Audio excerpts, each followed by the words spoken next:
پس از پیروزی انقلاب اسلامی اعلام کردند آب و برق برای مردم رایگان است.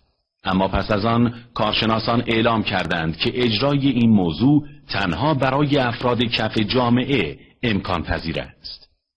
این اظهارات موافق و مخالف در حالی صورت می‌گیرد که مراجعه به اسناد انقلاب و آرشیو مطبوعات آن روز نشان می‌دهد که شخص دیگری غیر از امام برای اولین بار این وعده را به مردم داده است.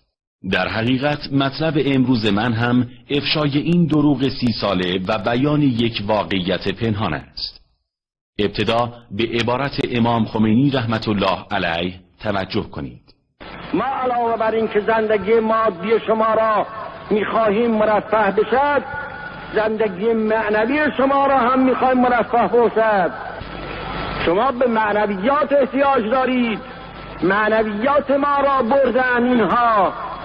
دلخوش نباشید که مسکن فقط میسازیم، آب و برق را مجانی میکنیم برای طبقه مستمند، اتوبوس را مجانی میکنیم برای طبقه مستمند. دلخوش به این مقدار نباشید.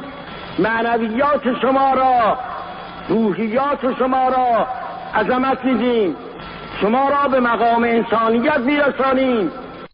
همانطوری که اشاره شد این سخنرانی مربوط است به روز شنبه 12 اسفند سال 57. از این عبارات مشخص می شود که حتما شخصی غیر از امام این دلخوشی مادی را برای مردم به وجود آورده است. با مرور اخبار روزهای قبل از سخنرانی امام این شخص نامعلوم و این حقیقت پنهان مشخص می شود. کیهان 8 اسفند ماه 1357 سخنگوی دولت: برای کم درآمدها آب و برق مجانی می شود. سخنگوی دولت کسی نیست جز آقای عباس امیر انتظام.